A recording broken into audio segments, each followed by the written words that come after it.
Gênesis capítulo 14. Por esse tempo, houve guerra na região. Anafel, rei da Babilônia, Arioque, rei de Elazar, Quedorlaomer, rei de Elão, e Tidal, rei de Goim, lutaram contra Bera, rei de Sodoma, Birsa, rei de Gomorra, Sinabe, rei de Adimá, Semeber, rei de Zeboim, e contra o rei de Belá, também chamado Zoar. Esse segundo grupo de reis reuniu suas tropas no vale de Sidim, ou seja, no vale do Mar Morto. Por 12 anos estiveram sob o domínio do rei Quedorlaomer, mas no 13º ano se rebelaram contra ele.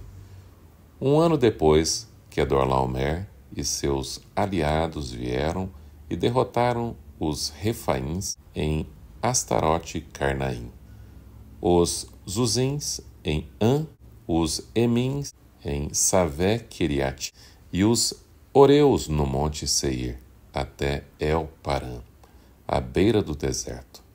Em seguida voltaram e foram em Mispate, hoje chamada Cádiz, e conquistaram o território dos amalequitas e dos amorreus que viviam em Hazazon Tamar.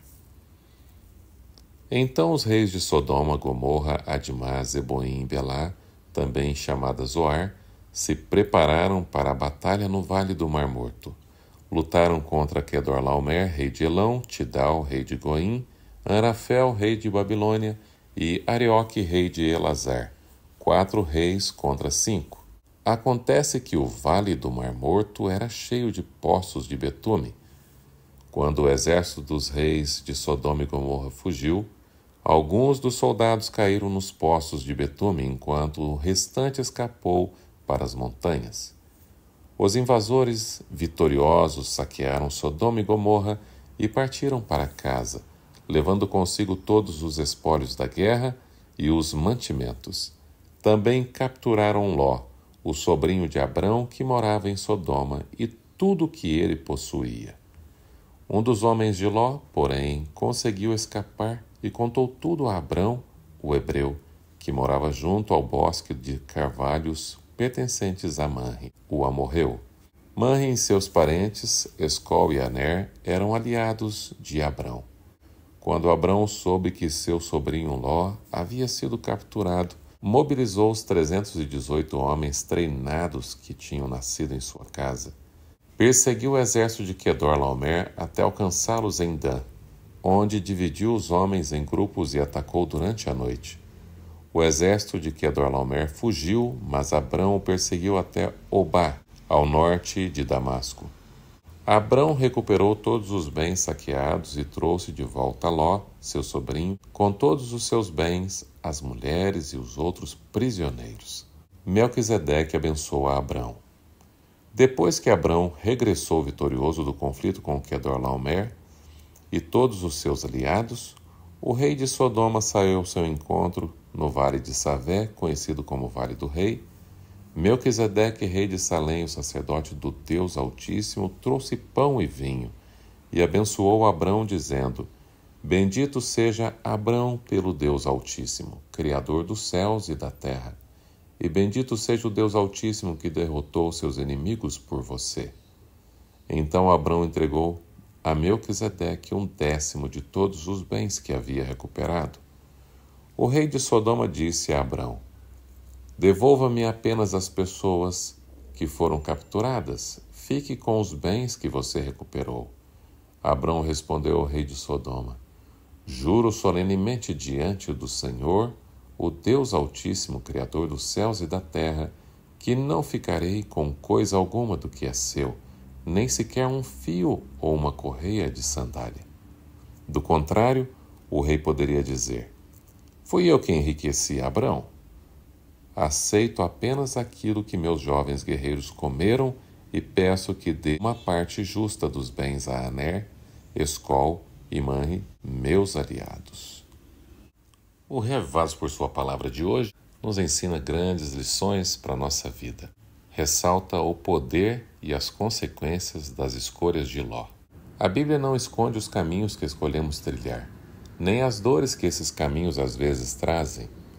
Ló, sobrinho de Abrão, escolheu as campinas do Jordão, uma terra boa aos olhos, fértil, verde, mas corrompida. Sodoma parecia promissora, oferecia conforto, riquezas, oportunidades. Mas ao escolher o que parecia mais fácil e atraente, Ló se afastou de Abrão, do lugar da promessa de Deus. Tudo aquilo que ele buscou se desfez como poeira em um momento. Esse é o poder das escolhas. Elas não apenas definem o nosso caminho, mas também o tipo de guerra que enfrentaremos. Abraão poderia ter dito: Ló fez a escolha dele, agora arque com as consequências. Mas não. O coração de um homem de fé não carrega vingança, mas amor. Abrão se levanta, reúne 318 servos e parte em missão de resgate. Enfrenta reis com fé, não com força, e vence porque quem anda com Deus não precisa de um exército, mas de propósito e coragem.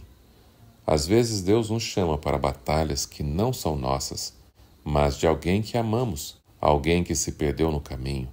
A fé verdadeira corre atrás, resgata, perdoa e traz de volta.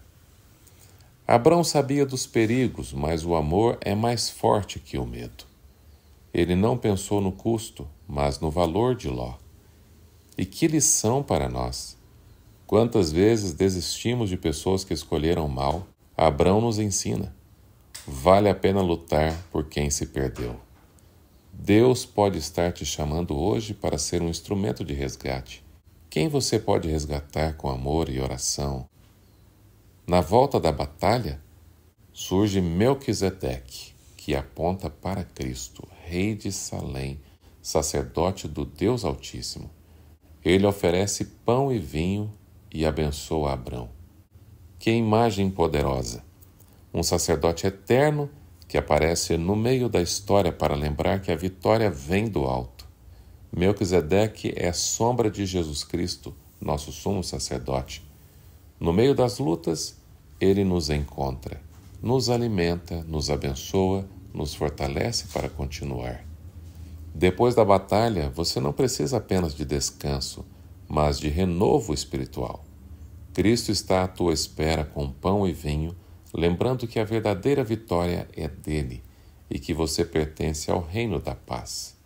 A quarta lição que podemos tirar desse texto de hoje é que o rei de Sodoma oferece riquezas. Abraão recusa. Ele diz: não aceitarei nada para que você não diga: fui eu quem enriqueci Abrão. Veja a diferença. Ló escolheu Sodoma por ganância, Abrão rejeitou Sodoma por fidelidade. Um foi cativo, o outro foi honrado. Um buscou riqueza, o outro buscou retidão. Em um mundo que oferece sucesso fácil, atalhos e recompensas tentadoras, Deus procura homens e mulheres que digam: prefiro a bênção do alto do que os tesouros da terra. Abrão não celebrou a si mesmo, não se orgulhou da estratégia. Ele deu o dízimo a Melquisedeque como reconhecimento. Foi o Senhor quem me deu a vitória. Deus é o dono da vitória. Ao final de cada batalha, reconheça quem te sustentou. A humildade em dar glória a Deus revela maturidade espiritual e prepara o coração para novos desafios. Este foi o Reavados por Sua Palavra de hoje. Se a palavra tocou o seu coração, curta, comente, compartilhe, deixe um comentário daquilo que mais chamou a sua atenção em nosso chat e até amanhã, se Deus quiser. Nem só de pão viverá o homem, mas de toda palavra que procede da boca de Deus.